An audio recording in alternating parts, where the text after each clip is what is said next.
Hey everybody, welcome back. It is the Razzball Fantasy Baseball Podcast. I am Beaton, joined by the Fantasy Master Lothario himself, the non-mustachioed man of mystery, Gray Albright. How you doing over there, Gray? I'm good, man. I'm good. Thanks for having me on. Thanks. Hashtag blessed. Is the mustache trying to come back there? We're just going like you haven't shaved at all. Like what are we I doing like here? that. Yeah. I mean, honestly, this is calling for a sponsorship for shaving. This is like some sort of shaving product sponsorship. This podcast is desperately calling for that. Yeah, I our our 5 minutes spent on my facial hair. I have realized since I've shaved my mustache, I am way too lazy to shave like every couple days. I'm just honestly, I'm lazy about it. I don't know. I got to get into a routine or something. I can't figure out like it's so like you want to do it when you get out of the shower, but the mirror is all fogged up. And it's like if I were to wipe the mirror with my hand to get rid of the fog, do you know what kind of hell I would pay for my wife? She would kill me if I did that because then it would dry all messed up. I mean, it was like, yeah, I can't. I can't That's like shave. electric, Gray. Just you run that electric real quick every day. That's pretty easy.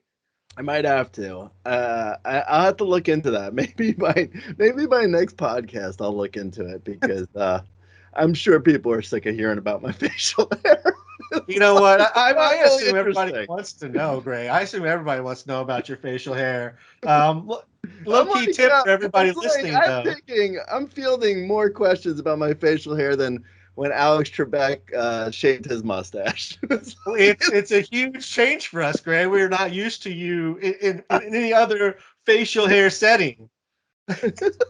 upsetting, like I'm an avatar.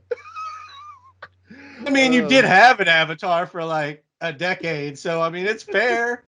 It's true. Honestly, I imagine if people saw my avatar for all these years and didn't put it together that it's not me, and then they were like, and then they randomly like see a picture of Dickie Thong on the internet, and they're like, wait a minute, did Gray used to play baseball? Hold on a second, what is going on?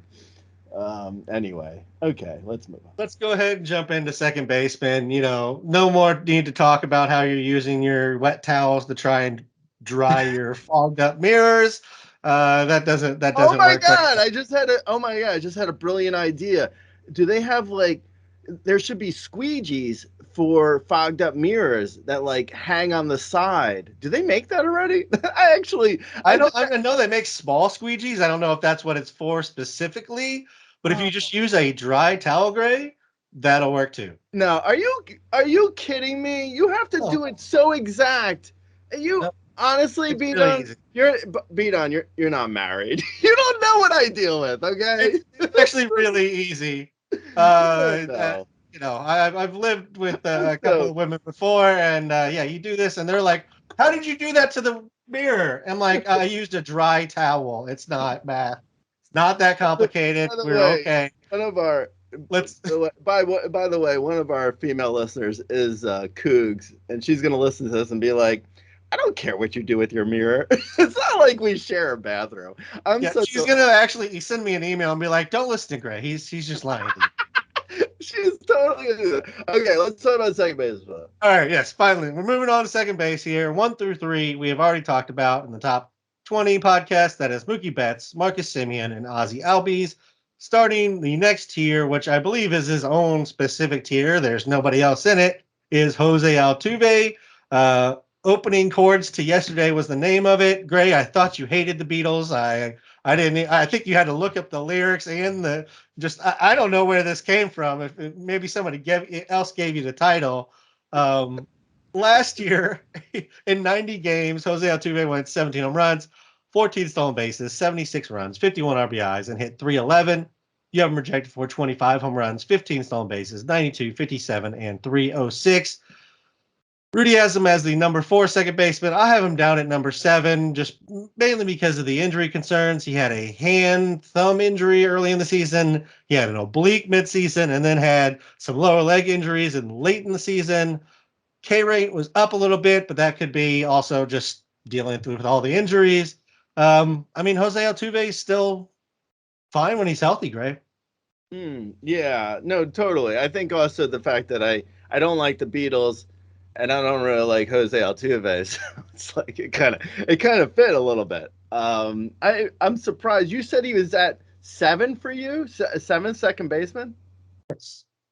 Wow, that feels low, to be honest. I don't want to get too wrapped up in your rankings because we're talking about my rankings, but This is your show. I'm only here to drive you along so that we don't get stuck in a 5-hour podcast instead of 2 hours. a 5-hour podcast about Matt McLain. Okay, so yeah, honestly, I don't know what. That's even why I goofed around with the lyrics of yesterday with Altuve, because it rhymed in my head, and there's nothing really to say about him. You sort of summed up any potential thoughts. His Ks are up a little bit, but he had the injury. That's probably, his second half was fine.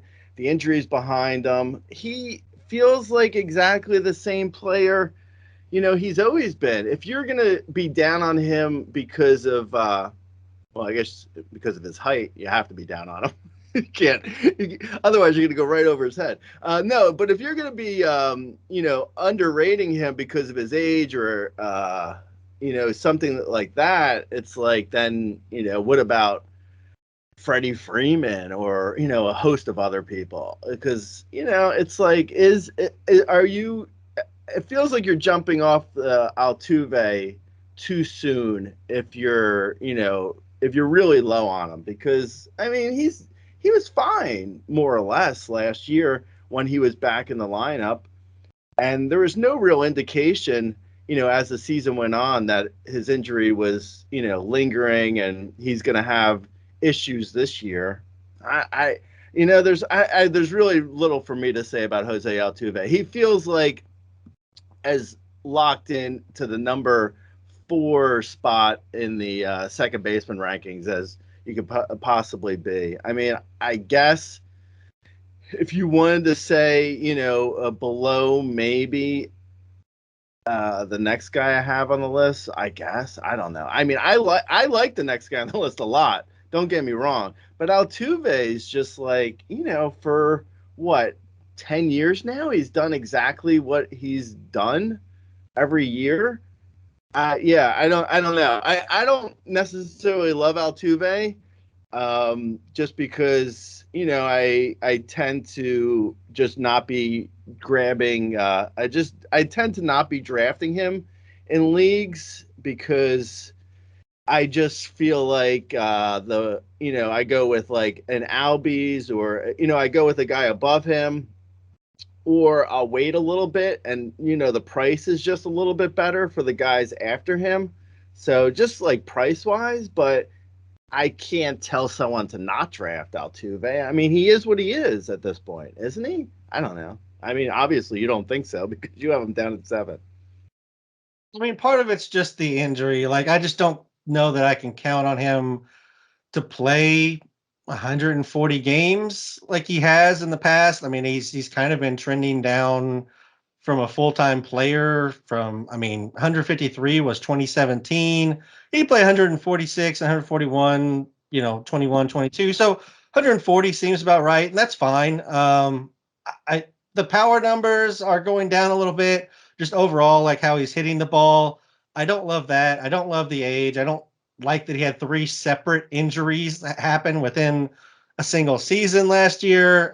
Whether that's, connected or not, or his fault or not, it's just one of the things that comes with, getting older. And I'm a little bit more concerned than I have been in the past with his production. So that's why I have him down. And then there's also some guys above him that I have above him, obviously, that I just happen to like a lot. So that's kind of why they're there. Yeah. I mean, I think, just to push back a little bit on the power, his homer per fly ball was fine. So in Houston, you can be 5'3" and pull the ball down the line and hit a home run pretty easily, which he does. He pulls a lot.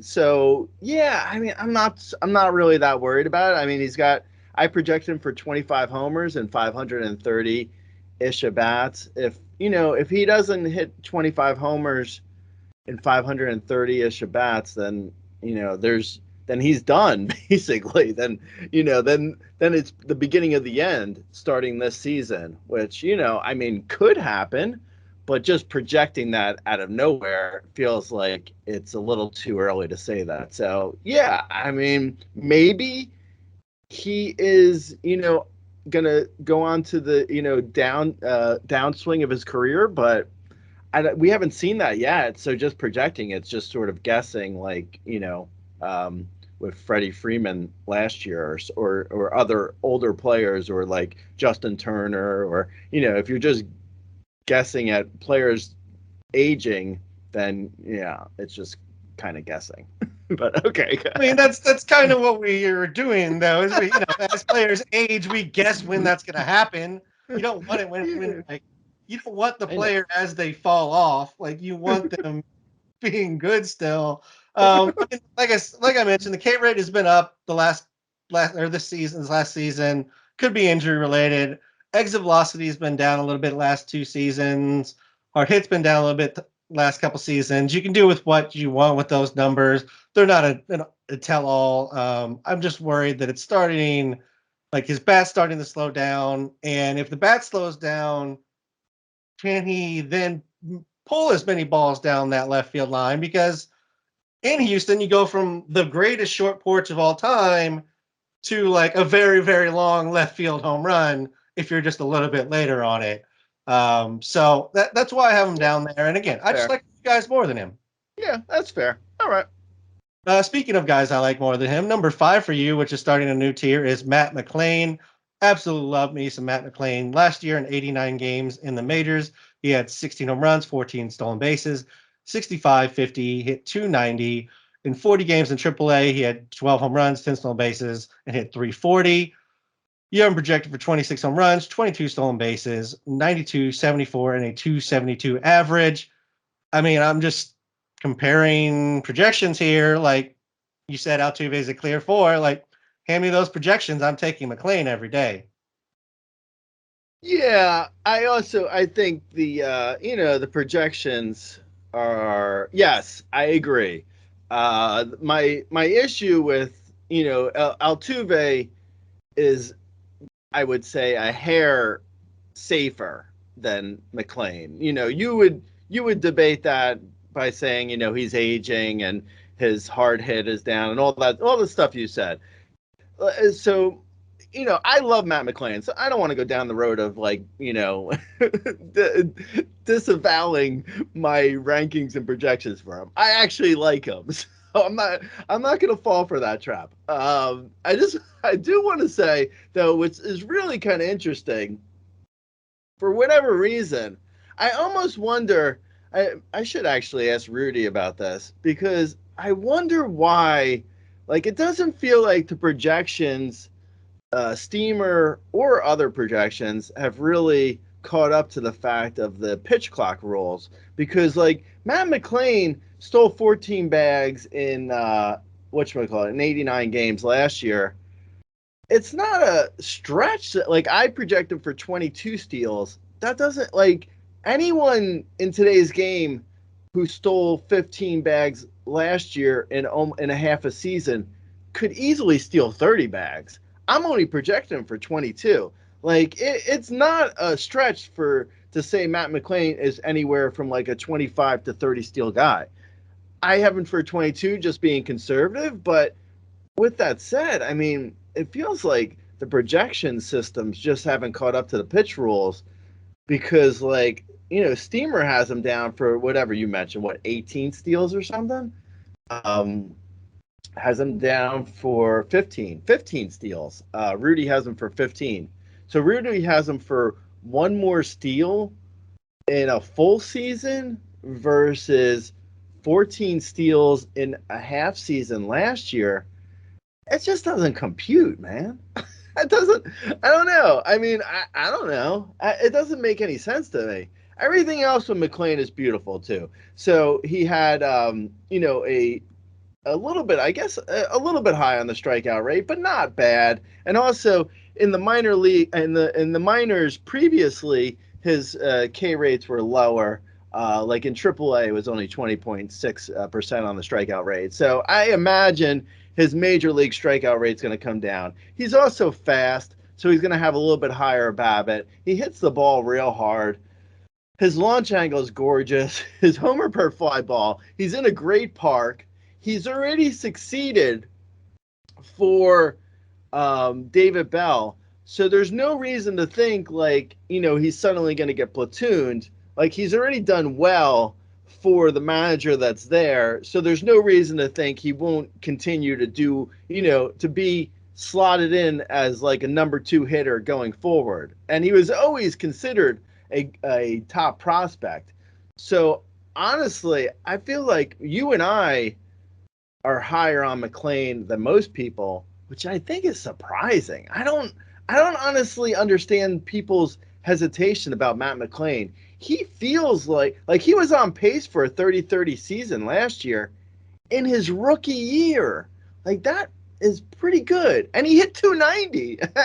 I don't know. I mean, people are way more pessimistic about Matt McLain than you and I. I think we're right, but I don't know. We might be missing something. Who knows? I don't know.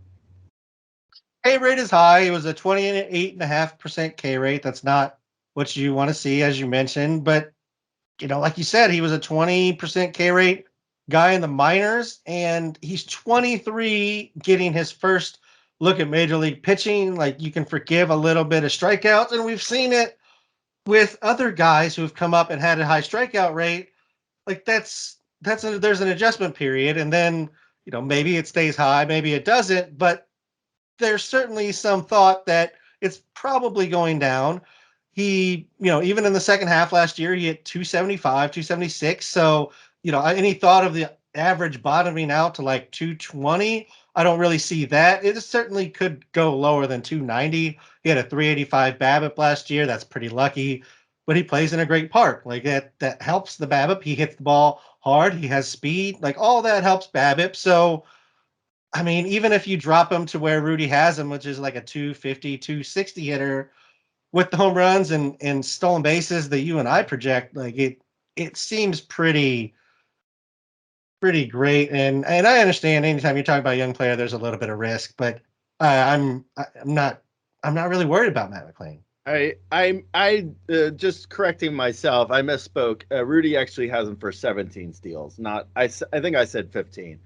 But still, 17 even feels low. I mean, he's going to get an extra 50, 60 games this year from last year, and he's only going to go up 3 steals. Like, what? He can get 3 steals in one game. I don't know, man. I don't know, bro. Anyway, we both love him. Let's move on. Maybe he's only going to hit doubles, and then he can't steal as much. Greg, who knows? Maybe. Number 6 for you, another guy that I have over Altuve, and this is a little bit of how you build your team out to some extent, is Nico Hoerner. Last year, he had 9 home runs, 43 stolen bases, 98, 68, and hit 283. Young projected for 13 home runs, 37 stolen bases, 94, 66, and a 284 average. Should hit 1 or 2 for the Cubs. Had the green light last year. Obviously, there's a new manager in town with Council, but Nico, I mean, he looked great last year. Yeah, absolutely. I mean, absolutely. I think he's probably like I have him projected for a few less steals than last year. But even that, I feel like is just, that is just more or less because I took a couple games off of him, just, because, guys get day-to-day injuries. So I took like a week of stats off of him. So I took a couple steals away from what he got last year. But as I keep saying, like, taking steals, subtracting steals from a guy's projections just feels like foolish at this point. So I don't, and then you see the projections and everyone's taking like a dozen plus steals away from him. I mean, I don't know. I don't know, man. But yeah, maybe I'm missing something. Maybe there's going to be some great correction this year by pitchers they're going to figure out how to pitch with runners on first. I don't see it coming though. I see fast guys are going to steal a lot. Nico Hoerner's quick. I really would be shocked to see him steal less than 35 bags. And everything else is great. I mean, as you mentioned, I mean, he hits for a good average, makes incredible contact. I might have him a little bit high on the power. If we're being fair, I just assume that his power is going to grow a little bit. He may not be the type of guy whose power grows. I'm not asking for a lot more power. I have him down for 13 homers. So it's just a matter of his homer per fly ball going up a little bit. Last year it was under 5%, which even for a guy like him feels a little bit low. And the year before he was 7.1%. That feels a little bit more in line. And a 7.1% homer per fly ball would give him those extra, handful of homers. In Wrigley, if the wind is blowing out on any given day that he hits a ball in the air, he could easily get another homer or two on his line. So it's kind of a rounding error between his 9 homers last year, and I'm projecting him for 13. So yeah, I think all my projections are pretty much attainable for him, and they look great. I mean, 13 homers, 37 steals. That's a guy who's going to be at the top of the Cubs lineup, or at least near the top. Maybe hit second, depending on who hits leadoff. I hope that Council figures out that Tuckman isn't supposed to be hitting leadoff, but we'll see. Oh, please. We'll see what happens there. I don't know. I think that might get left in the dust with the loss of David Ross. I'm a poet and I'm aware of it. Okay, let's move on. Yeah, please, oh goodness, move Mike Talkman from the leadoff spot. That's really the only thing I need Council to do as he comes in. That's it. Maybe use the bullpen better. Those two things. That's all I ask of you. Next up for you, 7, was Spencer Steer. We already gushed over him in the first baseman rankings. He's another guy that we're going to be fighting over in our drafts that we have together. Next here for you is 8, Gleyber Torres. Last year he had 25 home runs, 13 stolen bases, 90, 68, and hit 273. Young projected for 25 home runs, 15 stolen bases, 81, 78, and a 275 average. I mean, this is Gleyber Torres. He does this every year, and for some reason, nobody likes him, Greg. He just drops an ADP Right? every year. I know. Yeah. I mean, he's actually kind of interesting. I feel like there probably should be a Razzball glossary term for a guy like this, because he does, like, every year he on the player rater, he returns, 55 to 65, 70-ish type value. And then every year he is drafted around 95 to 105.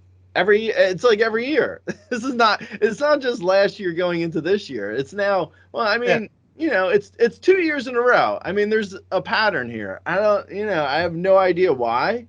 I don't get it, because if you look at if you look at the Yankees in general, more often than not, guys are overrated. But Gleyber Torres always comes in a little bit less on his ADP. It's so bizarre, because right now I feel like a lot of people put a lot of emphasis on roster resource at Fangraphs, which is fine. I look at it myself. Like, don't get me wrong. But the fact that they're saying, DJ LeMahieu is going to be the leadoff hitter and Gleyber Torres is going to hit 5th, it's like, I mean, maybe for some of the season, I can see, Aaron Boone definitely gets stuck in his ways and doesn't move guys around in the lineup as much as maybe some people would like. But I mean, DJ LeMahieu's really like he's so done. He's Yeah, not good anymore. he's good. Yeah, I mean he's cooked, right? I mean, let's be honest. So Gleyber Torres, so then Soto or Judge. I mean, I could see weird things happening there, but also then you have Rizzo hitting cleanup. This is according to Fangraphs depth charts. I'm not necessarily signing off on it as being correct, but that's what they're saying. So I think a lot of people look at that and they assume, Rizzo's going to hit cleanup and then Gleyber's underneath him. Well, we know Rizzo's not going to stay healthy. I mean, Rizzo seems like a good guy. I have no problems with him, like on a personal standpoint. But let's be honest, he's not going to stay on the field for 110 games, let alone half the season. I mean, who knows? Anything could happen. But he's also shown that he can't, stay productive after June 1st. Like Rizzo has like awful second halves historically. So, Gleyber Torres, I mean, what I'm saying, I guess, is the lineup is, can move around a lot, and Gleyber Torres can be in a lot more of a beneficial, for fantasy at least, lineup spot. So, we're talking either leadoff or hitting higher and, Rizzo moving down or something. It depends. Like a lot is, it's fluid, but for sure, Gleyber has been productive year over year now, where he does, you can count on him getting 25 homers and 15 steals and having, and then you're just looking at whether or not he's going to have what kind of runs and RBIs he's going to have. And if he's having them in the leadoff spot in the Yankees lineup in front of Soto and Judge, that sounds really good to me. So, yeah, I like Gleyber Torres a lot. Yeah, absolutely. Draft value, he just continues to drop. We'll grab him, and we'll have to think about him a name for the type of player he is, Gray. The always valued, but, maybe just not drafted that way type of guy. We'll think about that. Moving on to number 9 is Bryson Stott.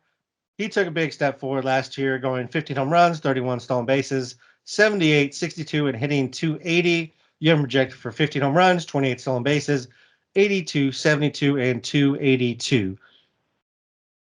You got to talk me out of Bryson Stott because I liked everything I saw last year, and I feel like it could even build a little bit, Gray. I mean, you're speaking to the choir here. I love Bryson Stott.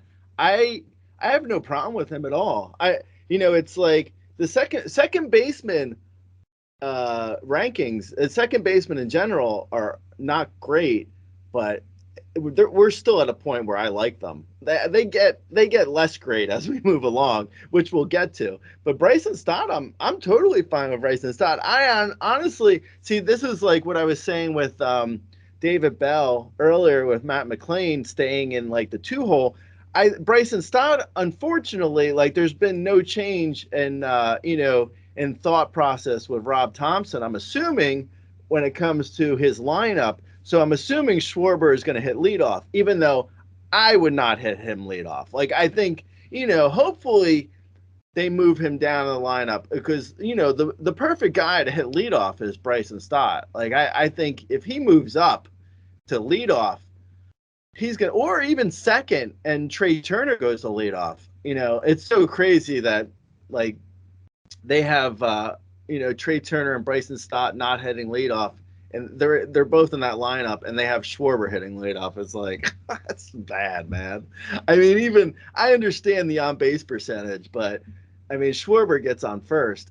He ain't moving anywhere, It's like, that's why Trey Turner's steals are probably even down, because even if Trey Turner gets a walk, you have Schwarber in front of you in a lot of cases, after Schwarber takes a walk. So anyway, I like Bryson Stott. He's got, he feels to me like a poor man's Nico Hoerner a little bit. Like, I think the steals are a little bit lower. The power, I think, is about even, and the average is about even. But the steals are a little bit lower, so that's why I'm saying poor man's Nico Hoerner. But not too far off. Like, I have, we're splitting hairs between Nico Hoerner and Bryson Stott in my rankings. I have them pretty close overall. Like I like both of them. Yeah, I agree. I like both of them a lot. Stott is one of those guys, one of the guys, as we mentioned at the top here. I have Stott over Altuve. That sounds crazy, but like it's just I like Stott a lot. I think he's moving up in the lineup. I I don't have think the bench will let Altuve. him down. Obviously, I have Altuve over Stott. But in your defense, Altuve at 25 homers and 15 steals, you just flip that and 15 homers and 25 steals, that's Bryson Stott. So are they really that different? No, not really. And Bryson Stott's a little bit younger and he might be on the come up, where Altuve's a little bit older and might be on the come down. So yeah, I mean, and you're, agreeing with you, even though my rankings don't necessarily agree with it, I concede that. I concede putting Stott above Altuve. Yeah. And I mean, within second base, like 1 through 3 could be in any order. 4 through, I don't know, 8, 9 could be in any order. And then 9 through like 15 could be in any order. And it all kind of makes sense depending on what you're Exactly. looking at, Yeah. No, what you completely. value. And I then, agree completely. That's why I do the tiers. But yeah, I totally agree. There's a group of guys like it just depends on really what you want, kind of, to a certain extent. Like we're not at the point where I'm like, I don't want that guy at all. Like that'll come, but these guys, it's just kind of like, what do you want here?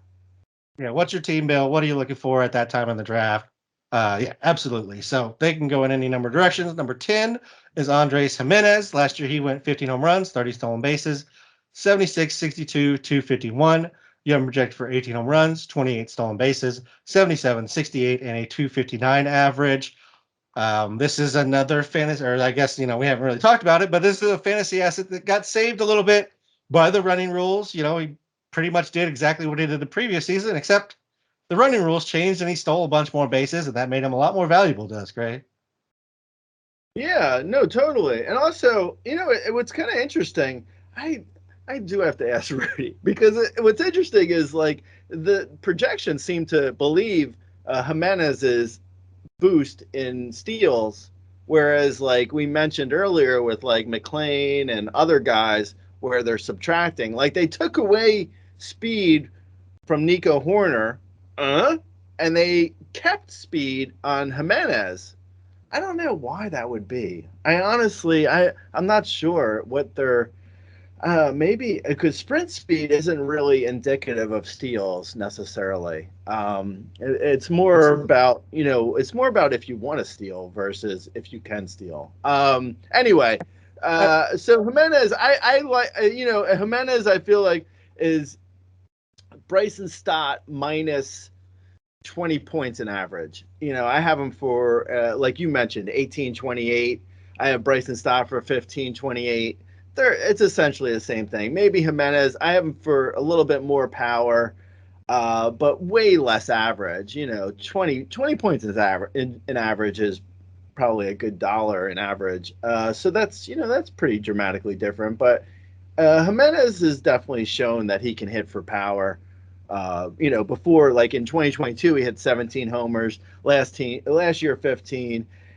I'm projecting for 18. Most people are projecting for 17. And, it's basically a rounding error either way. And he has a launch angle and homer per fly balls usually above 10%. Last year was 9%. But even with 9%, he hits enough fly balls where he hits for a 15 homer sort of floor, and then 18 homers might be a ceiling. I don't know if he's going to get to 20, but he has some power. I would say a skosh more power than Stott, but very close in speed. And like I mentioned a few times already, Jimenez's average will just be a little bit lower.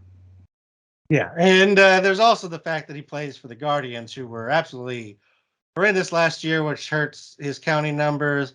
Stott didn't have a whole lot better, but he was also working his way up the lineup kind of continually through the season. whereas Jimenez pretty much was locked into the top part of his lineup and still didn't really put up the counting numbers. Now that could change. I don't expect the Guardians to be as bad this year, but I don't necessarily see them being a strong offense either. So, like you said, it's kind of the same there. I'll take the average with Stott. That's the biggest difference I think between the two of them. Moving on to 11, which is Thairo Estrada. Last year had 14 home runs, 23 stolen bases, 63, 49, 271. You have him projected for 17 home runs, 26 stolen bases, 75, 64, and a 262 average. Kind of in the mold of the last two guys we talked about, just a little bit less. I think you're muted, Gray. Can you hear me? Yeah. I'm sorry. I shouldn't even interrupt you for this, but I just saw an alert on my phone. This isn't even funny, but I saw an alert on my phone, and because of my glasses, and because I'm an old AF, I can't really see my phone when I have my glasses on. So I saw I got an alert from CNN that said, I thought it said Burger King has been diagnosed with cancer, but it says Britain's King Charles has been diagnosed with cancer. So I thought it was Burger King. I'm sorry. I don't even know why I'm.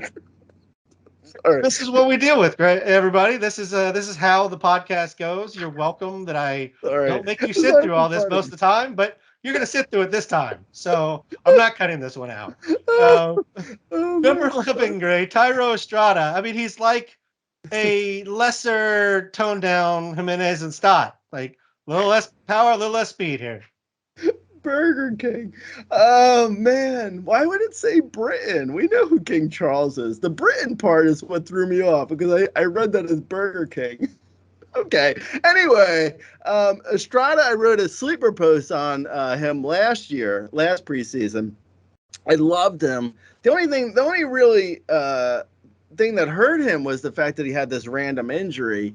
That sort of took him down a little bit from like repeating his previous season. But there's nothing in his stats really that are like jumping. Like his K rate was up a little bit and his walks were down a little bit. But I also would take that to him like, he probably was ramping up in the middle of the season versus having, like he had that long layoff.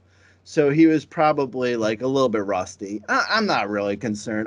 He's like a, neutrally, he's a 15 homer, 25 plus steal guy, which is Bryson Stott, Jimenez. They're all the same. It just depends on like lineups. As you mentioned, Stott's lineup is better, but he might be a little bit lower in the lineup. Jimenez's lineup is terrible, but he might be a little bit higher in the lineup. His average is going to be down a little bit. And Estrada, his average is going to be up a little bit from Jimenez, but his lineup's going to be terrible. His park's terrible.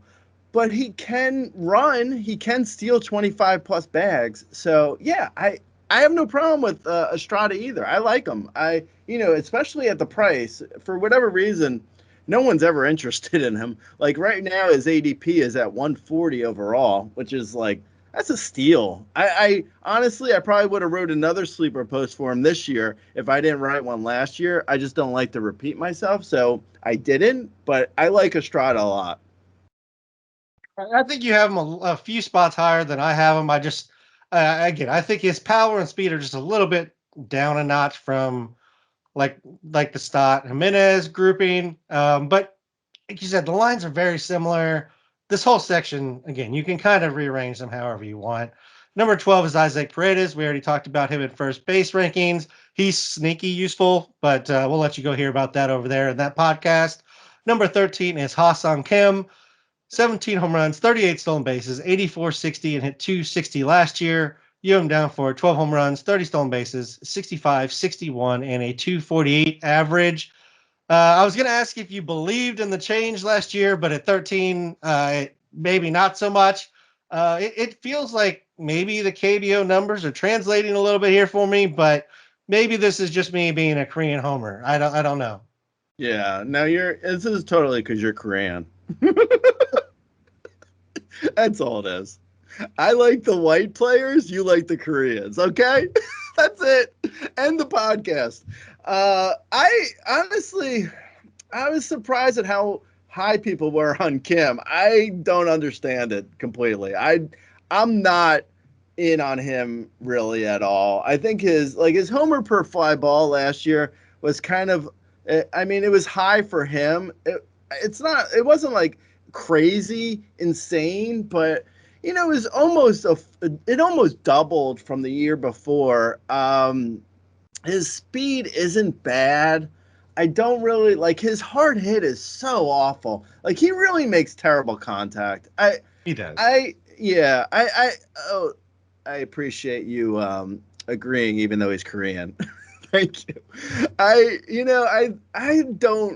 don't know. I'm so out on Kim. I mean, where he's going in drafts versus where I have him ranked, it's never happening for me. I am totally out on him. I wish everyone the best. The fact that people are still excited about him because his hard hit is so awful. The Padres are not only going to be bad, but they're actively trying to get worse. So that means, at some point, I'm guessing by, maybe mid-season, if not even during the preseason, Kim gets traded. So that could help him or hurt him. I'd imagine it hurts because there's only so many teams that are actively competing this year. And if Kim goes somewhere where the lineup's good, I mean, I guess he could sneak into the leadoff spot if he went to the Yankees or something. I don't know. That's all speculation. All I'm saying is I am out on Kim. Sorry. I know he's Korean. I feel bad. I will send you an edible arrangement. I just want you to know our podcast just dropped from number 1 in South Korea, Gray, the fantasy baseball ranking. Thanks. That's what you've done to us. But to your point, like, and this has to do with like Kim, people that come after this, and even to some extent Bob. Like, there's a lot of guys who are fitting that like Bob Uecker, like, oh, he really got a hold of that one. He's got to watch out. He's got a kid at home to think about type of section, because there's not a lot of hard hitting second baseman out there. Like, I didn't even write down a lot of the, average exit velocity and hard hit numbers that I do with a lot of the other positions, because it's pretty freaking hideous at this position. That being said, I will say for his home run the fly ball, it's not that far off from what it was in his initial season. He just played 117 games in the initial season, so he didn't have the games to put up that kind of home run number. Um, I don't think it's absolutely absurd. I do think he probably got lucky given the contact quality that he generally has and the amount of home runs. But I don't think it's crazy. I think the speed is legitimate. So that part I'm not so worried about.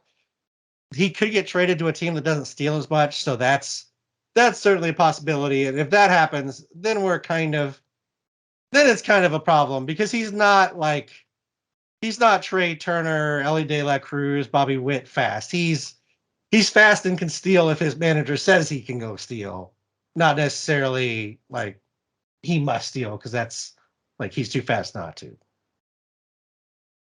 Moving on to number 14, which was Luis Reyes. We already talked about him in the first baseman rankings. He gives you one thing and one thing only.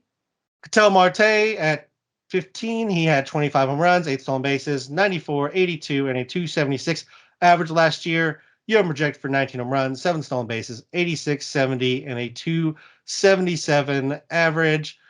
I mean, Ketel Marte was one of those guys that we weren't sure was going to bounce back, and he kind of did last year. He's just so boring, Ray. Yeah, he's not. I mean, and the boring thing, like in shallower leagues where most people play, like in a 12-team league, if you have a boring player like Ketel Marte, you get to end of April and he has like 2 homers, 0 steals, and is hitting 275. You're looking elsewhere, man. I mean, you are. It's like at the end of the year, his numbers could be okay, even though I kind of have issues with like trusting his power. But at the end of the year, his numbers could be okay. But in a 12-team league or shallower, you're only going to hold that for so long. You're going to be looking like, if you get to the end of April and a guy has like 2 homers and hitting 275, you're like, I don't know who's on,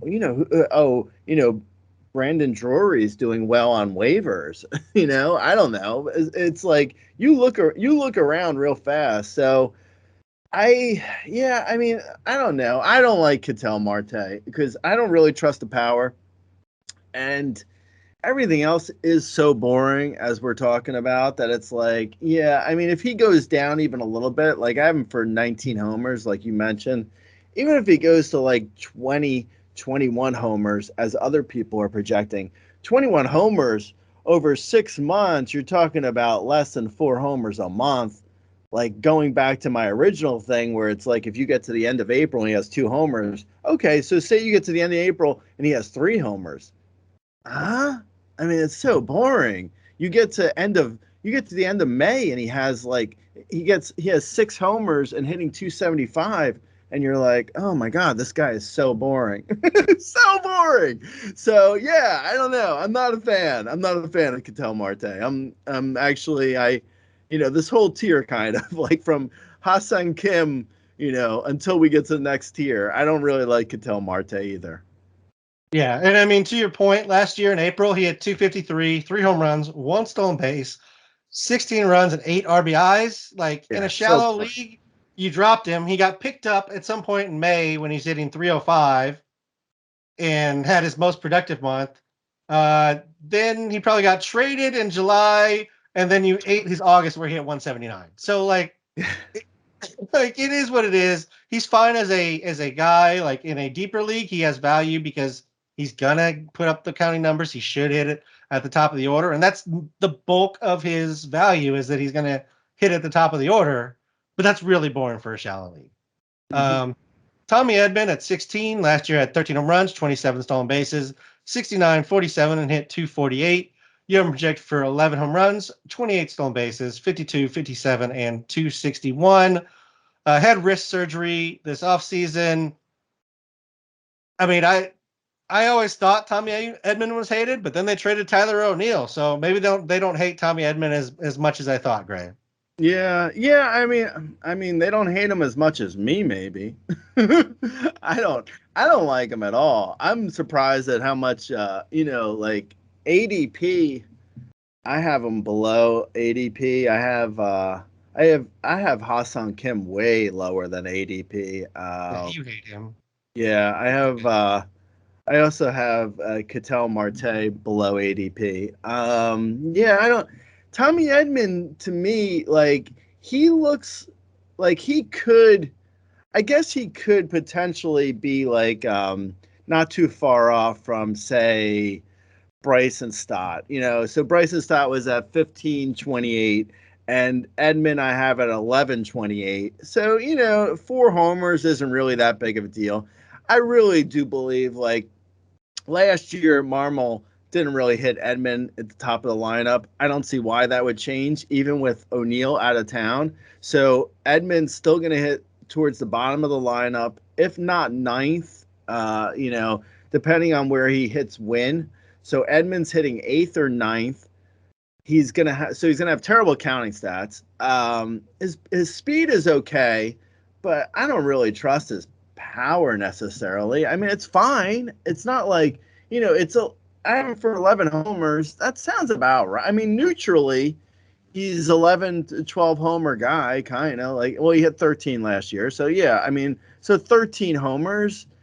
I have him for 11 because I just don't trust the at bats really, because I think with the injury, like he might even miss opening day. So yeah, I'm not really a big fan. I don't mind him in an NL only or a deeper league. Sure. I mean, you do what you have to do to get to get your stats. That's fine. But in a shallower, like a 12-team mix or shallower, I don't think people are going to be really that into Tommy Edman. Yeah, I have Tommy Edman quite a bit lower than consensus. And part of it is just really a big part of it's the injury.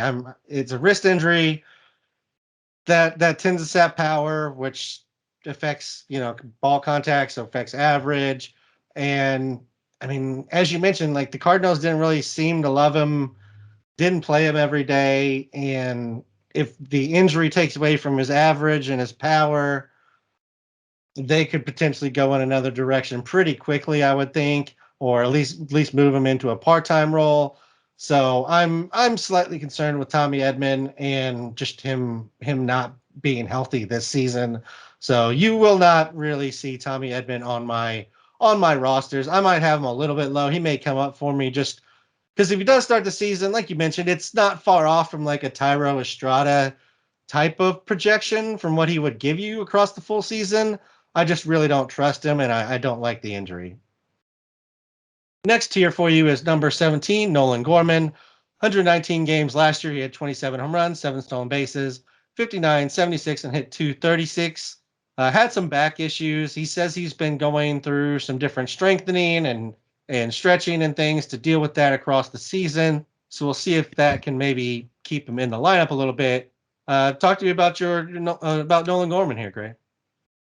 I like Nolan Gorman, I think, more than consensus. I see, like, the 27 homers, 7 steals last year. Like, if you were to take away his average and his name value, I mean, it's basically Ketel Marte, who is going at least, what is he going? Like at least 75 picks before him. At least I don't know where Gorman is going, but he's going. Marte is definitely going before him. Let me see. Yes, almost 70 picks. 70, actually almost 80 picks. Okay. Anyway, so I like Nolan Gorman a lot. I think he's probably a good, like, MI. We're looking at middle infielders at this point, but yeah, I like him for like a middle infielder who's got a little bit of upside. I think the Cardinals played him last year. I would assume, he's every team now platoons lefties, unfortunately, unless they're like, Juan Soto or something. So, I mean, he might platoon a little bit, but I think for the most part he's going to play, assuming he's healthy, which he should be. Yeah, I mean, I think if you look at his numbers, even in 120 games, and you compare them to like Marte, it's not really that different except for average. And average is fickle. Gorman should hit 250 ish. I have him for 241, but he could hit 250. That's a difference of like 2 hits. So, if he hits 250 and Ketel Marte, who's hit 250, I think 255 2 years ago or something like that. I don't have it open in front of me, but it's like guys there in that range aren't really that different. And I like I prefer the upside gamble at middle infielder for Nolan Gorman.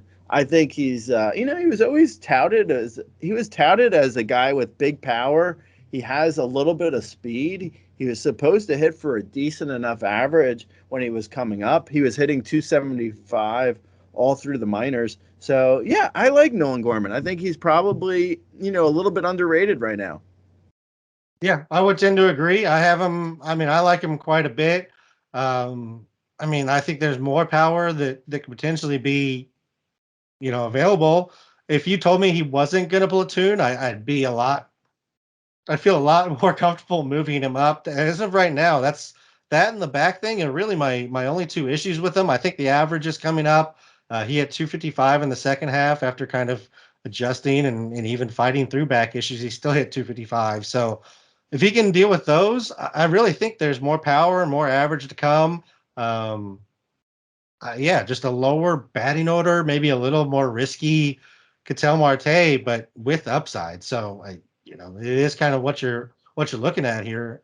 I think in a shallow league, I'd go Gorman over Marte, but it's in that same realm.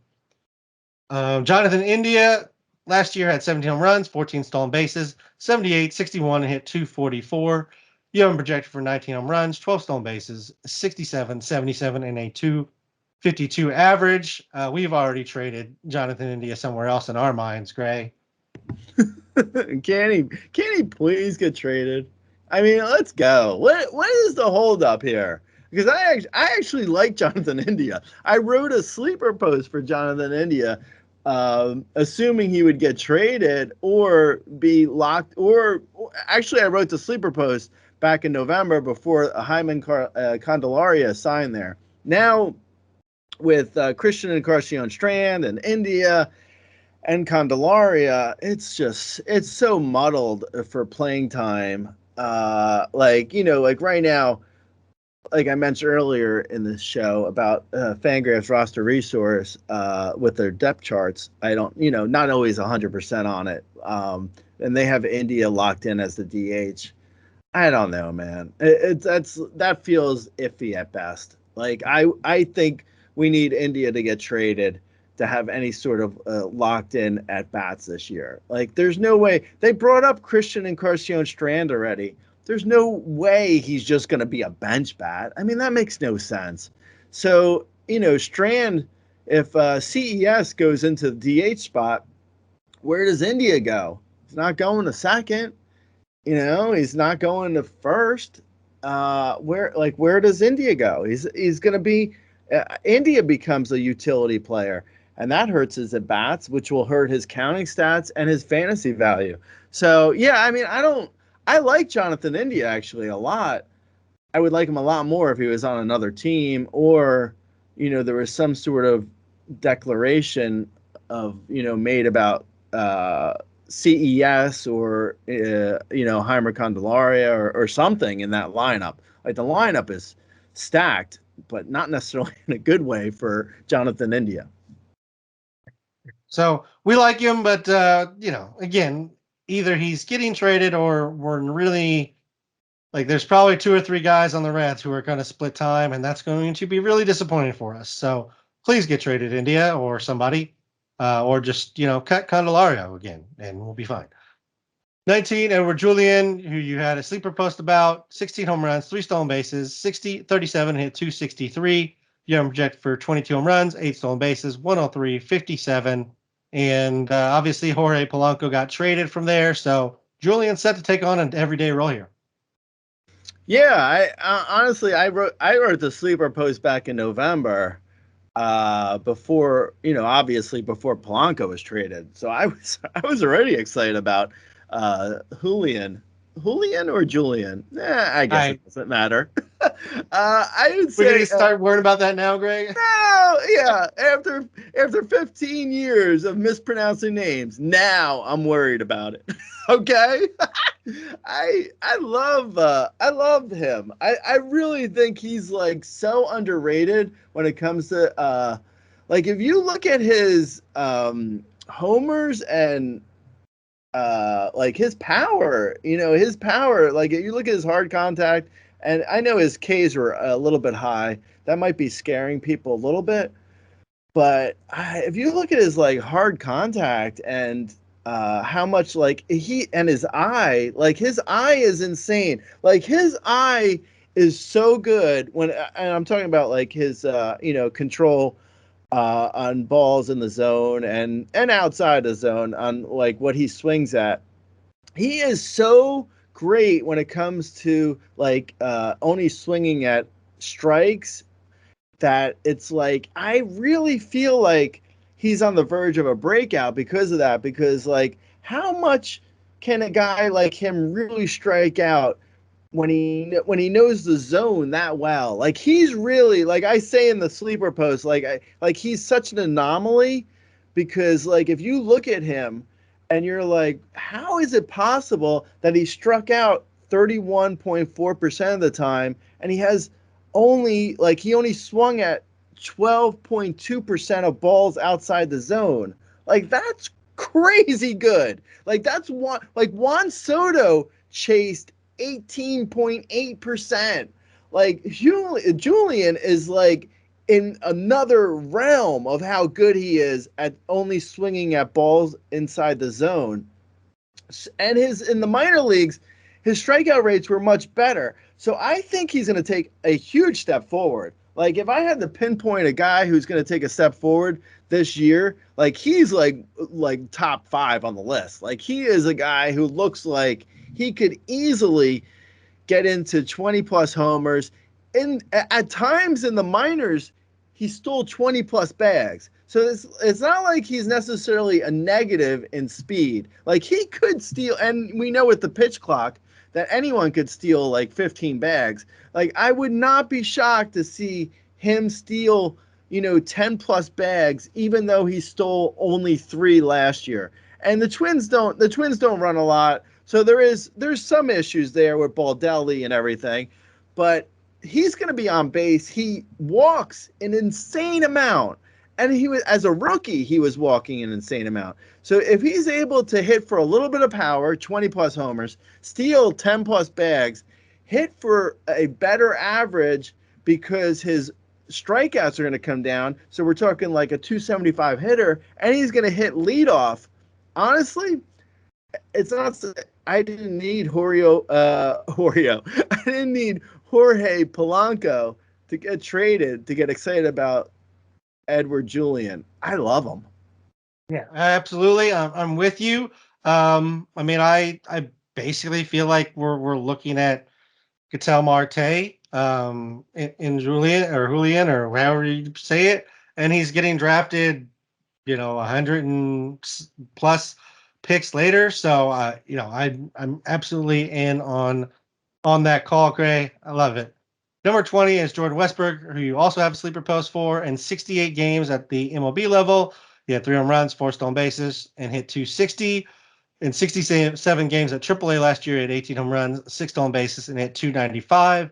You have projected for 21 home runs, 14 stolen bases, 63, 71, and a 272 average.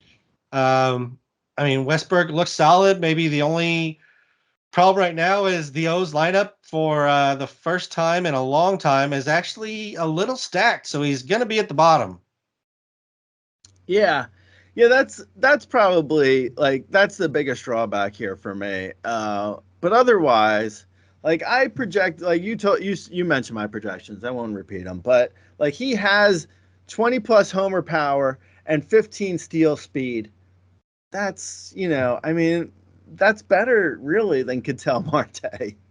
I mean, that's, Marte's never going to touch that kind of speed, and he's got upside, and he should. I don't see why he wouldn't be playing every single day as the second baseman. I guess there's like the Jorge Mateo thing, but Jorge Mateo's terrible. I mean, we know he's terrible, and I feel like Mateo's only going to be he's a bench bat. Westburg is really like, I'm kind of surprised. Like Westburg was another one of those guys where like I saw like ADP and I like you look at, and he was always a guy who was considered a good prospect. So it's just weird that like he's so buried in ADP. Like I thought he'd be higher. Honestly, I was kind of surprised that. I mean, I wrote a like I say, I write the sleepers back in November. So I write them way before ADP really locks in, but the fact that Westburg is going at like 360 overall and not even being drafted in most 12 team or shallower leagues. I don't know. I mean, he feels like for an MI flyer, I prefer that MI flyer versus a lot of like him or Tommy Edman. When you factor in price, I'm going Westburg all day. And I think maybe some of that's a little bit of a ADP where we get our ADP versus rankings because NFBC is obviously tends to be deeper leagues. So maybe he gets drafted late there because we're not sure that he has an everyday job. He's going to be at the bottom of the lineup. I mean, there's a non-zero chance he gets demoted at some point. So there's some reasons why, like especially in the draft and hold, he may take a step back behind some of the like Ryan McMahons who we're going to get to of the world who they're boring, but they have a job. They're not going anywhere. And so in different drafts, they may have different valuations. I'm with you. Westberg is an interesting prospect. I think you probably have him higher than I have him, but certainly if you're going to be taking some shots at this position later in the draft, Westberg's not a bad one at all. 21 is Zach Geloff, who I actually like quite a bit. 69 games in the majors, went 14, 14, 40, 32, and hit 267. In 69 games at AAA, he went 12 home runs, 20 stolen bases, and hit 304. Gotta love that he had 69 games of both. I mean, that alone has to give him some points there. You have him projected for Horny. you have him projected for 70 home runs, 20 stolen bases, 69, 52, and a 235 average. I mean, Mr. Prorater says he's 28-28, Gray. How can you ignore 28-28, Gray? I know. It's weird to not be excited. Like, this is a new tier, and I no longer really like second baseman from now until the end of the show. just so we're clear. I mean, varying levels. It depends on the price. It depends on how deep the league is. But these guys are off the board for me for 12-team mixed leagues and shallower. I was surprised at how much I wasn't really into Geloff. You see his numbers and it's like, what's not to like, really? Because, like you mentioned, I mean, he's basically a 30-30 prorated guy, but I just I don't know. Everything in his profile is just screaming to me like a disappointment, potentially. Like, his homer per fly ball seem really high for him.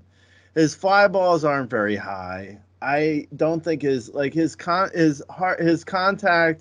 his line drives are not bad. Like, his hard contact's not bad, but his K rate was always high in the minors. So I don't think we're going to see any sort of correction there. Like, I think he's really more of a 230 hitter versus the 267 that we saw last year. So I don't really trust his power. I don't trust his average. Speed is what it is. I mean, the fact that he was never really a steals guy in the minors, and he's not real, I guess he can steal. Like, with the pitch clock, anyone could steal. So it's hard for me to say, oh, he's going to have a lot fewer steals. But I don't really trust his steals, to be 100% honest. And then you throw in the fact that the A's are just awful. Going to be one of the worst teams of all time. Like, their lineup is going to be so egregious that even if he were to hit third in that lineup, he's going to struggle to get 70 runs and 70 RBIs. I mean, I would guess he hits second in front of Rooker. I mean, who knows? I don't know. But even if he hits second, I don't see much chance that he gets 70 runs. And hitting second and not getting 70 runs is a really bad lineup. So, I mean, maybe he goes crazy, and because the A's aren't doing anything, maybe he steals, 35 bags, and there's no reason to pitch around him because the A's are so bad. So maybe he gets a lot of fastballs and he hits 25 homers. I don't know. I'm willing to be wrong here, but I have no interest in going anywhere near the A's because it's just going to be miserable. I mean, that's certainly possible that the A's just drag down any value that he can provide. That being said, you get home runs, stolen bases. That's pretty useful. This is the one where we're probably going to disagree on, Gray. I like what I saw from him last year. He hits the ball plenty hard for what we saw from him. The home run fly ball being over 20%. Yeah, that's a little crazy. I wouldn't expect him to have another 7 home run month like he did, or maybe, it's kind of that he had one of those in such a limited time. Like, if you have one of those across the full season, you're like, oh, okay, in 1 month where he had 7 home runs, that's fine. But when it's like a 2.5 month phase, then maybe it looks a little bit more kind of egregious. The speed, I actually am not worried about at all. He stole 5, 4, and 5 stolen bases in each month that he was up. He's a top 60 sprint speed guy. The A's are awful, so why not let him do whatever he wants on the stolen base path? I could see the average dropping out with the strikeouts and the power maybe not being as much as we've seen. But I think the speed is pretty legitimate here. Moving on to another one of my guys who I'm again maybe just blinded on because he's a Cub, not because he's Korean this time. Chris Morel last year went 26 home runs, 6 stolen bases, 62-70, and hit 247. You have projected for 25 home runs, 8 stolen bases, 64, 66, and a 236 job. Last year, the Cubs took the hottest hitter in all of baseball and barely played him. That was a really fun experiment for all of us Cubs fans. Really fun, Greg. It was a fun experiment.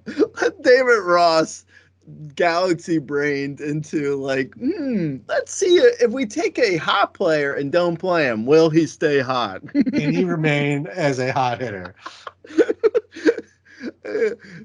How long until we see major league managers with those Vision Pros goggles on?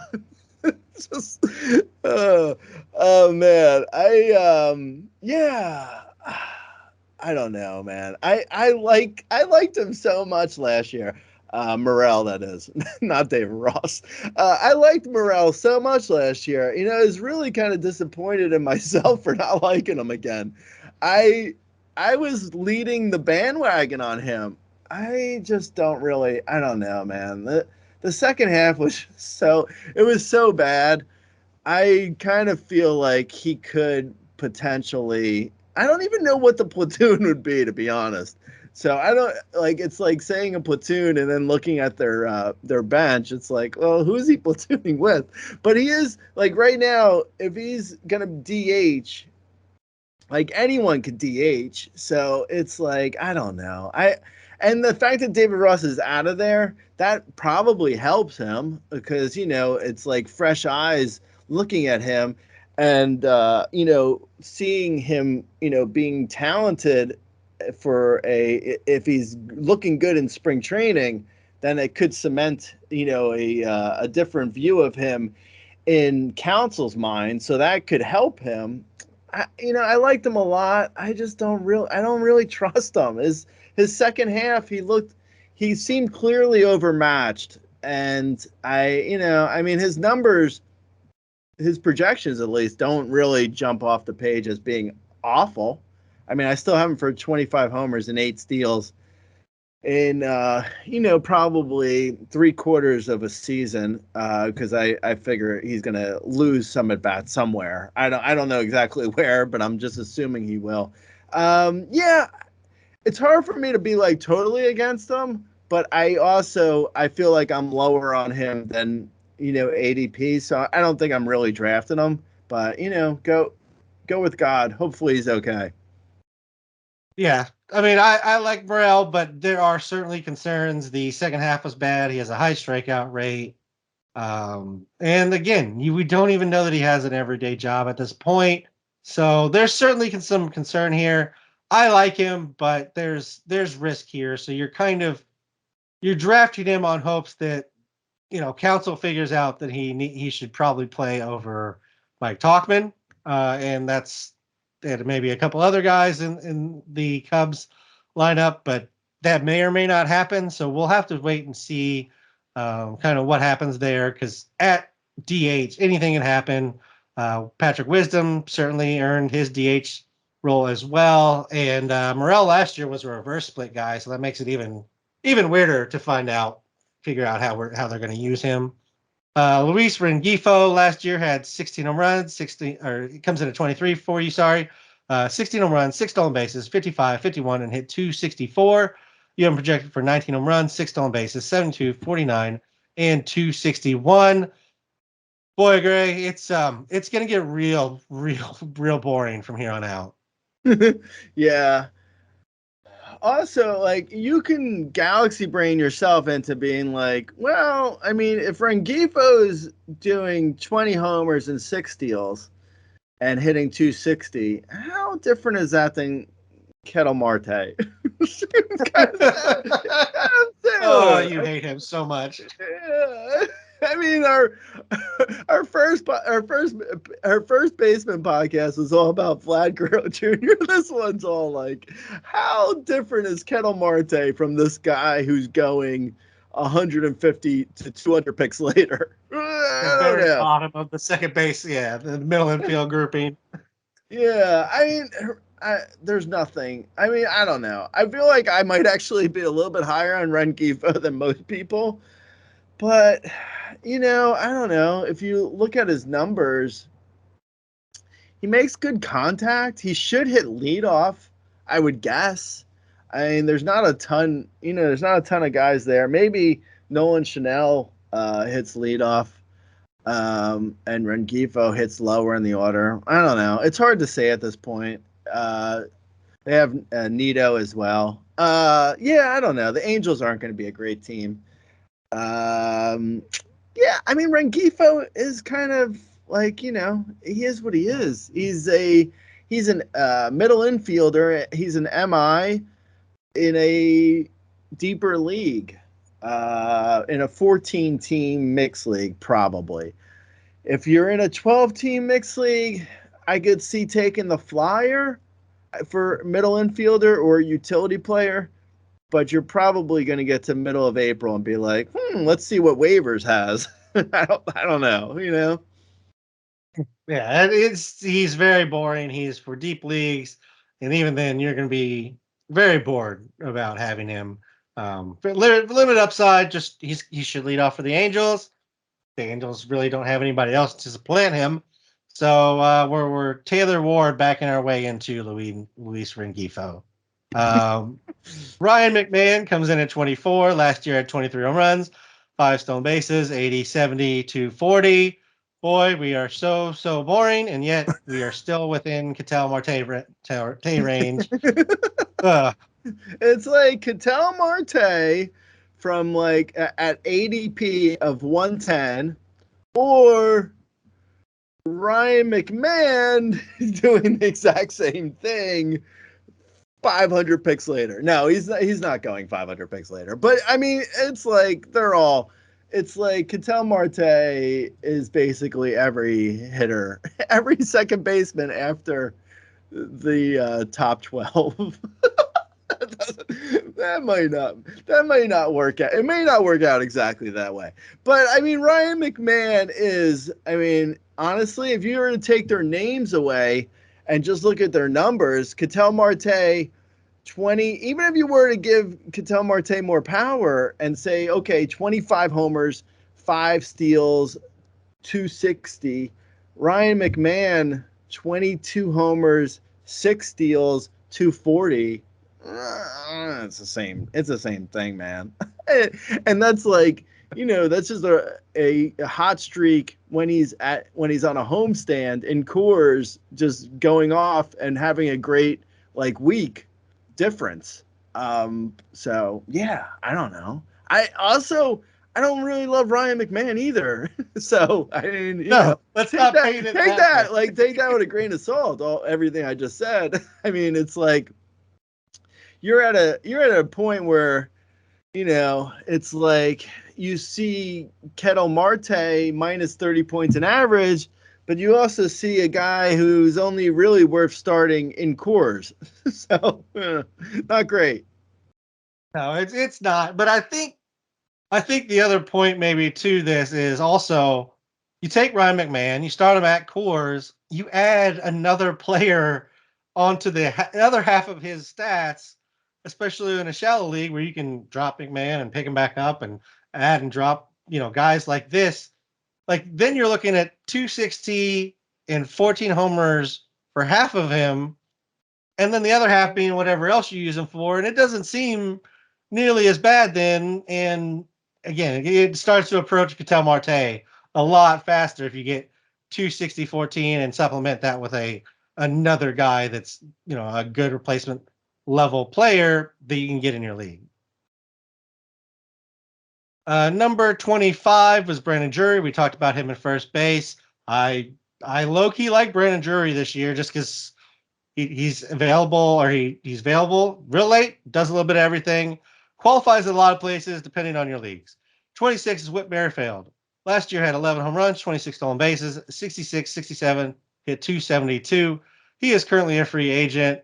If he lands somewhere, you're looking at limited home runs, some steals, and a solid average. I mean, I don't know if that necessarily changes wherever he lands. Yeah, no, totally. You're looking at, I don't know, maybe 8 to 12 homers, 17, 15 to, I don't know, 17 to 24 steals, depending on if he has a full-time job at his age. I don't know. The way the market is moving for anyone right now. I mean, guys who had great years last year can't even get a job. So the fact that Whit Merrifield is still out there, I don't know. It doesn't bode well. Like, if he were to sign with a Japanese team, it wouldn't shock me at this point. So I don't know. We'll see. Yeah. I mean, I think he's still good enough to play in the majors, but like you said, it depends whether teams are willing to pay him to play versus the guys they already have on their rosters, or using somebody from the minors where they don't have to pay him.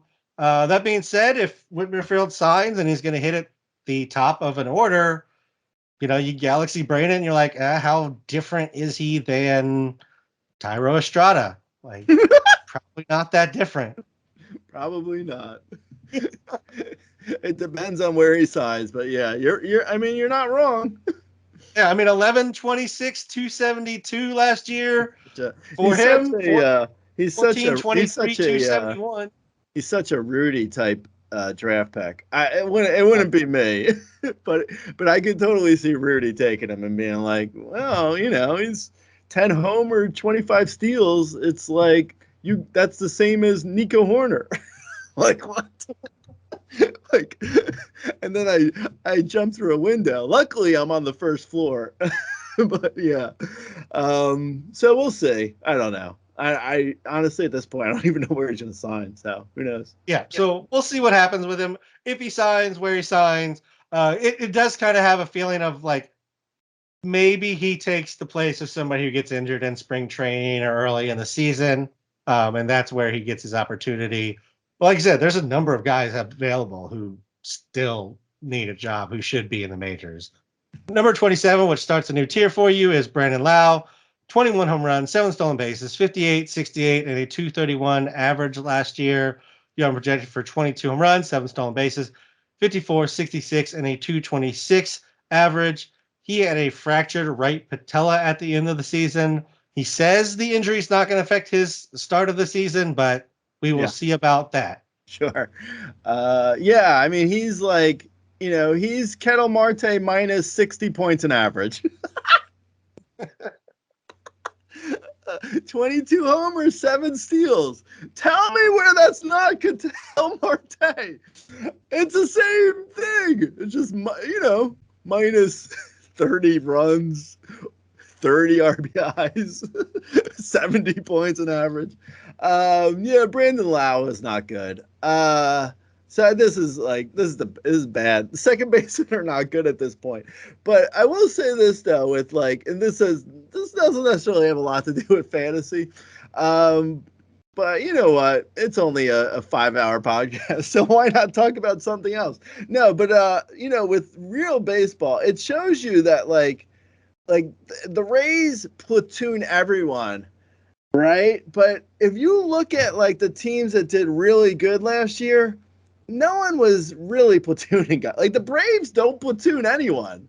Like there's no platoons there. It's not like the Dodgers are going to be platooning Ohtani. Like there's no platoons don't it's just the Rays. Like Kevin Cash is somehow figured out in his head that everyone needs to get platooned. So it's going to hurt Brandon Lau's numbers. So I guess this is related to fantasy. So Brandon Lau has the misfortune of being a lefty. So there's no way he's going to lose at least 120 at bats off the top because of him being a lefty. Then you throw in the injury concerns. And I mean, if if he, I have him down for 409 at bats. That might honestly, that might be optimistic. We'll see. I don't know. I don't trust Brandon Lau. I don't think you should either. And there's my TED talk. Okay, moving on. I mean, I actually don't think Brandon Lau is actually that bad. He just doesn't stay on the field. And then he's banged up once he comes back, and he's not ever the same once that happens. So, like, if you tell me he gets 150 games, I would move Brandon Lau way up this ranking list.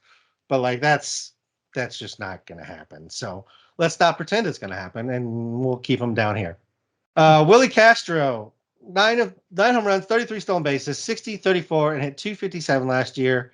You have him projected for 12 home runs, 23 stolen bases, 64, 61, and a 251 average. He doesn't really have a starting job, but this is a guy that I'm I have higher up in my rankings because I think he's going to find a way in the lineup between Royce, Buxton, Kepler, Correa, Carlos Santana, and Alex Kirilloff. There's not a single person in the starting lineup that has a picture of health. Yeah, no, totally. I think I'm actually higher on Castro than ADP too. Like I like Castro a lot. Like if I were, this goes back to what I was saying with the Fangraphs roster resource and their depth charts. I think a lot of people use those, and I think it's misleading when it comes to Willie Castro's. It looks like Willie Castro's not playing, but he's absolutely playing. Like I have him for 417 at bats. That honestly might be pessimistic. Like he could really be in the lineup a lot. Not only you mentioned all the guys that get injured, also Baldelli platoons everyone. Like he also he's in somehow he I think because he played for Cash were they playing? I don't know if Cash was managing when Baldelli was with Tampa, but anyway. Baldelli thinks everyone should be platooned. I don't know why. It doesn't make any sense, especially not for Willie Castro because he's a switch hitter and he's fine. Like he's totally fine. I actually really like Willie Castro as like a late flyer in a deep league for an MI. So there's some caveats there, obviously. But if you're in a 15-team league or deeper, and you're looking for an MI, Willie Castro is the kind of guy who's definitely more valuable than his ADP would tell you. Yeah, I mean, he's kind of my prediction for like making the Ha-Seong Kim jump this year. Like he's going to get playing time. The average is fine already. Like if he just gets playing time and gets to move up in the lineup, like all those numbers across the board are going to look pretty good come end of year. So yeah, I like Willie Castro quite a bit. He's basically free and is a real solid lottery ticket that could have a lot of position eligibility come end of year as well. And even right now, Jorge Polanco, who we mentioned was traded last year, had 14 home runs, 4 stolen bases, 38, 48, and hit 255. You have him projected for 23 home runs, 5 stolen bases, 68, 75.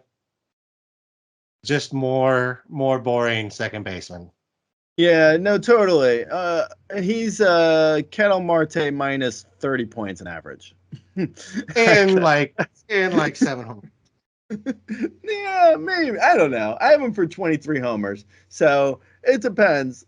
He's had years where he's out homered Kettle Marte. Anyway, Jorge Polanco I think Jorge Polanco is going to get a bump in people's minds because of the trade to the Mariners. But Safeco's terrible, or whatever they're calling I don't even know what is it. Safeco still? I don't know. The Seattle Park's terrible. The Mariners Park is not good. And also, like their lineup is garbage. I think they're going to be a good team. Actually, I could see putting money on them to win the World Series because they're probably a bit of a long shot, and their rotation's amazing. Anyway, we'll talk about that with starters, but their lineup is not great. I think Polanco, I think people again are overrating the trade and thinking like, oh, Polanco's going to be their number 3 hitter. this is great, like right behind Julio Rodriguez. And it's like, yeah, I mean, Polanco has not been able to stay on the field for 2 years in a row now. So you have to assume he's going to be healthy. Just like, I don't know why that would be, but I would, I mean, I upped his projections a little bit when he was traded, but not a great deal. Like, I still think he's a bit of a pitfall. He could be a bit of a trap because, like, you see him and you're like, oh, hitting third on a good team ish. 50, they win 54% of the games. I think, yeah, I don't know. I think Polanco could potentially be overrated now after this trade, but I don't know. I would say I'm below ADP on him, I think. I don't know. Honestly, I don't know the new ADP on him because of the trade just happened a couple days ago. So, things are still shaking out there. But I would guess I'm a little bit below on Jorge Polanco than most people. And I just don't. He is, like you mentioned, I mean, kind of boring, kind of eh. I'm not a huge fan. Yeah, I mean, if you give him 150 games, he's going to climb this board, to some extent. But it's really hard to count on that. Um, that being said, 150 games, he's basically Ketel Marte. Number 30, Justin Turner. We talked about him in the first base ranking. Since then, he did sign with the Blue Jays. Anything you wanted to say about him going to Toronto, Gray? No, I think it's his. I think the age is going to catch up with him this year. Fenway. I don't have his numbers in front of me because I figured we went over them. I forgot that he signed, but just off the top of my head, Fenway does wonders with Babbitt, and it helps. It helps righties with the wall, hitting balls off the wall. So Justin Turner's average was buoyed a bit by that, and now, like, going to Toronto, age is going to catch up to him real fast. I have a feeling his average is going to bottom out. I think he's probably looking at, like, a guy who's going to look old. He's not going to stay on the field. I wouldn't mess with Justin Turner in most leagues. In this part of the rankings, it's like, you're drafting these guys because it's a deep league and you're just hoping to fill a spot. So if you're in an AL only league or a 15-team mixed league, Justin Turner is what he is to a certain extent. But I think for most people who are drafting, if you're looking at Justin Turner, I would say, you're looking at a guy who's probably going to lose power. He's going to lose average, and he's getting older, so he's probably not going to stay on the field. So I'm not in on Justin Turner really anymore. If he stayed in Boston, I probably would be a little bit in on him because his average would be okay. But now I'm totally out on him. Yeah, I think he is what he is. He's fine. You're banking again on him kind of staying healthy at an advanced age, and so that's really my biggest concern is, he's 39 years old this year. So can he play another 146 game season like he did last year? I don't know about that. I'm also a little worried about the AstroTurf in Toronto, just in regards to his health. But at least for now, they have him scheduled to the DH, so maybe that's not as bad. We already talked about him, though. We're at 31, Luis Garcia, 9 home runs, 9 stolen bases, 61, 50, and a 266 average last year. You have him projected for 10 home runs, 8 stolen bases, 56, 62. The K rate dropped a good bit from 2022, which helped the average grade. That's about the only thing good I have to say about Luis Garcia. I mean, unfortunately, he's the kind of guy who doesn't really have, like, huge power or speed. So yeah, I mean, I have him projected for a decent average, so hopefully that holds. But yeah, he's not great. Also, I mean, it's a bit of a bummer that, like, Davey Martinez or whoever is advising the Nationals that they should be platooning. Like, it's like you have, like, nothing to look forward to. Play your young players, like, give them at bats. Like, why are you platooning like Luis Garcia? For what reason? What are you trying to optimize? You're going to lose 100 games anyway. Just let him play.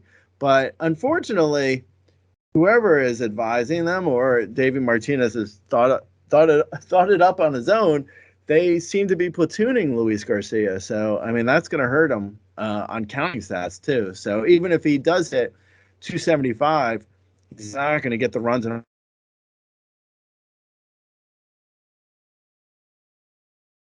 Yeah.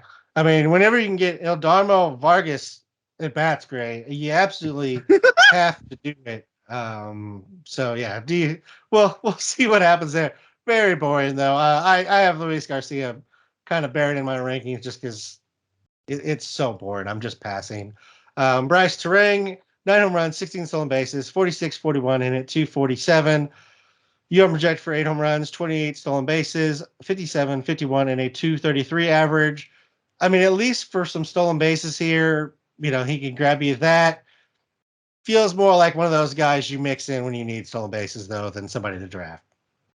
Yeah, you must have put together the outline prior to the Corbin Burns trade, because between Luis Garcia and Terang, I have ranked Joey Ortiz, the great Joey Ortiz. So I'll briefly say on Joey Ortiz, since you didn't have it in the outline. I think Joey Ortiz is going to be better for real baseball than he is going to be for fantasy. He's kind of like in that mold of Luis Garcia and some other guys who are below at this point, where it's like not great for power, not great for speed, okay for average, should get a decent amount of at bats. I'm guessing the Brewers play Joey Ortiz like more. Not, I mean, they still probably are going to platoon him a little bit, I would guess. I don't know. I mean, it depends. I guess we'll see. I have him down for 421 at bats. So, it's hard to say 500 plus at bats for a guy who's never played before in the majors. So, I mean, maybe Ortiz plays for 500 plus at bats on the Brewers. I guess that's possible.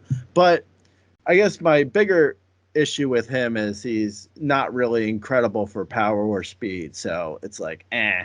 And then on Terang, same team, the Brewers, I would guess Terang is also platooned a little bit.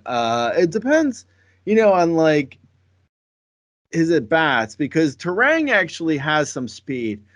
So the problem with Terang is more like his average isn't necessarily the best. So like if Terang can't make, fantastic contact, like he did in the minors.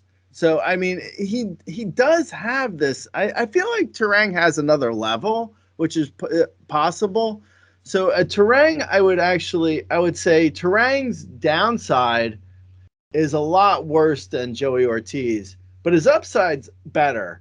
I think Terang has actual speed, and he has a little bit of power. And in the minors, he did hit for average. Now, he did just get almost 140 games for the Brewers, and he didn't show anything. So, like, he showed awful contact, Terang, that is. So the fact that Terang has already shown how terrible a hitter he can be makes me a little bit lower on him, and I feel like his floor is probably more realistic than his ceiling at this point, because he showed no signs of his ceiling in his rookie year. If he can show signs of that, I mean, he could be good. So yeah, I mean, those are the two Brewers middle infielders.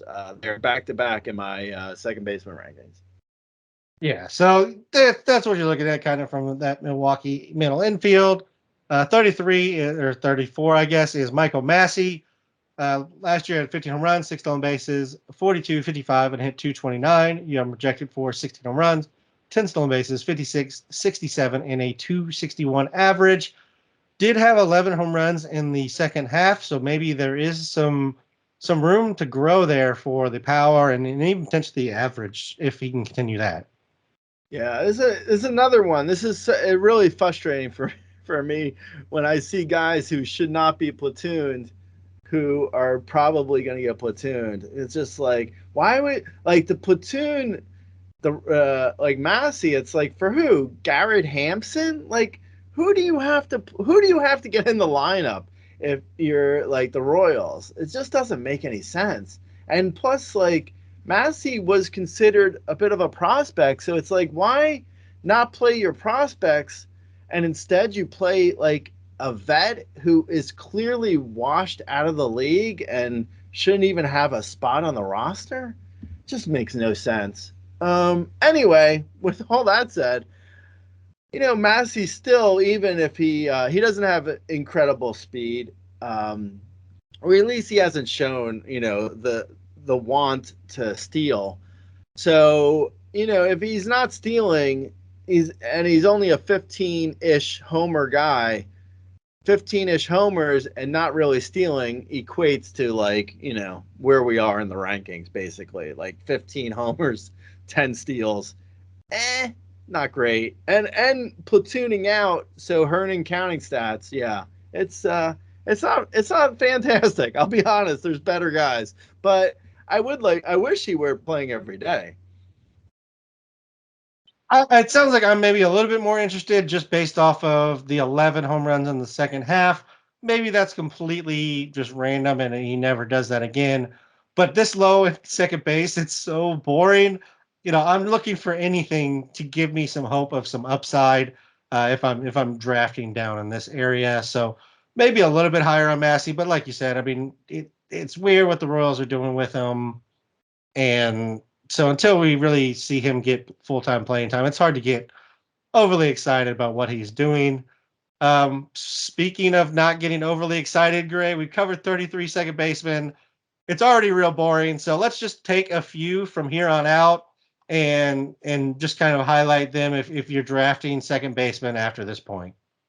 Okay, sure. Davis Schneider, Blue Jays middle infielder. He had like an incredible second half last year. Actually, it might have just been a month. He might have had just a great month, and it might be like a Kevin Moss type situation where we never see anything close again, and it's just Moss appeal with Davis Schneider. I don't know if like it's sustainable. I don't even know if he's really going to be in the lineup that much, but it's super late.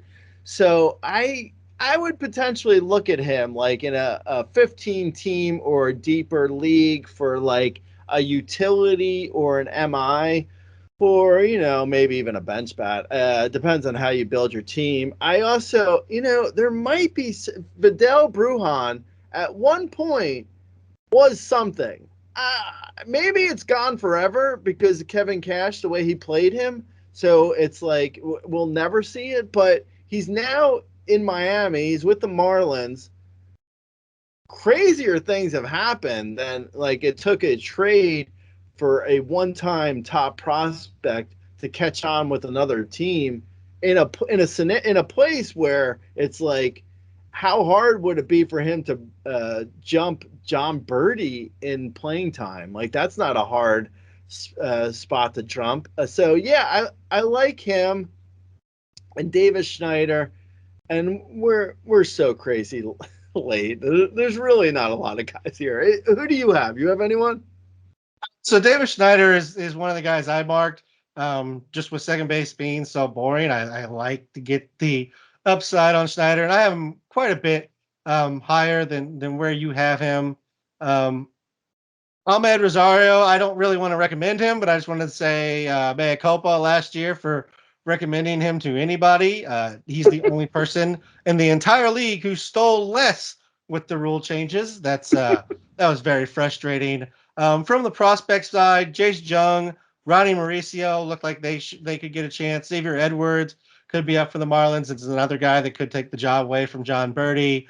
Thomas I'll Agassi. say not to interrupt. Ronnie Mauricio is out for the year with an Oh, injury. that's right. Sorry, I forgot about that one.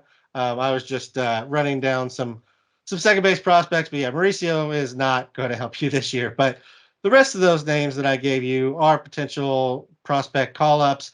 Just to give you some more interesting names here at the bottom.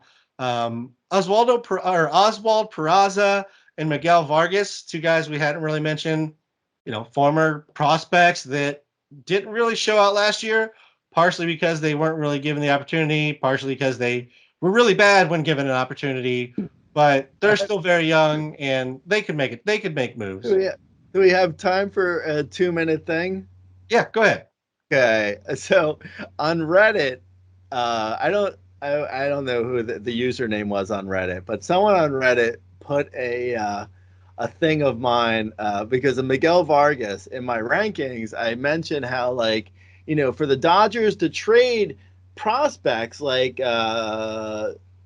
Josiah Gray or Keibert Ruiz, like to trade prospects, you need prospect writers to build them up and for people to be like excited about them.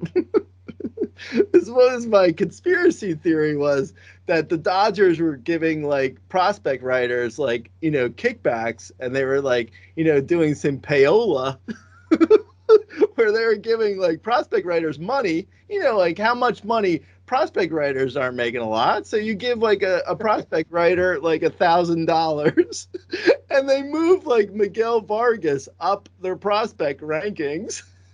And then the Dodgers are like, here, you take Miguel Vargas for us, and you give us your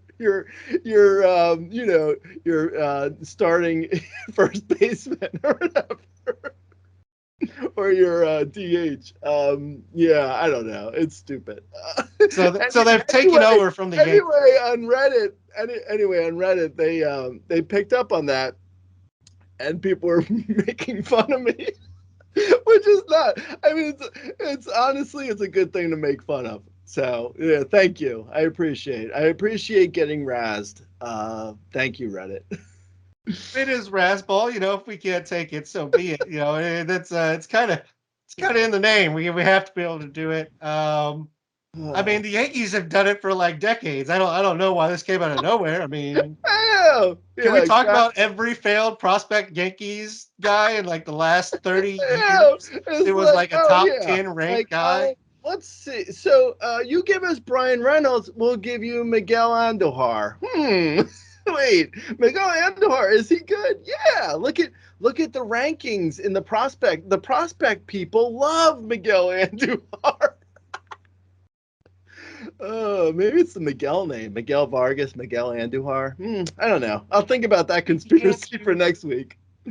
We give you Clint Frazier and Blake Rutherford, and you give us your top starting pitcher. Let's go with that. Yeah, exactly. Yeah. No, I mean, come on. Like, seriously. It's like, the the White Sox aren't competing for anything. It's like, Miguel Vargas for Dylan Cease? That doesn't sound bad. And then Miguel Vargas gets to the White Sox and he's like a 7-homer guy. The White Sox are like, what? Why were people saying good things about him? Anyway, it's stupid. I was just doing nonsense conspiracy. Okay, let's move on. All right, so Gray's covered himself on that one. So Reddit, please ease up on Gray. He's not used to the Reddit comments and how brutal they are sometimes. If you're still with us for whatever reason, know that the RCLs are getting posted up, I believe, next week. So keep an eye out for that if you want to get in any leagues. I do, I think, 1 league or 2 leagues. Gray, I think, does maybe 1 league. So if you want to get in those leagues with us specifically, you kind of need to be on it early. And I also do. I play one of the money leagues, and just in general, those fill up faster than the paid or the non-paid leagues. So keep an eye on that. We also have the podcast league that I am running, as well as my own Win Beat-On's Money League. So if you want in any of that, let us know. I think this is the last one I'm going to call at the end of this show. So pretty much if you told me right by now, you're in. Once I announce it at the top, we may have to start making cuts depending on how many people want to be in them. But until next time, Greg, we had a great time at second base. We'll do shortstops next. Talk to you later, bud. All right, Lates.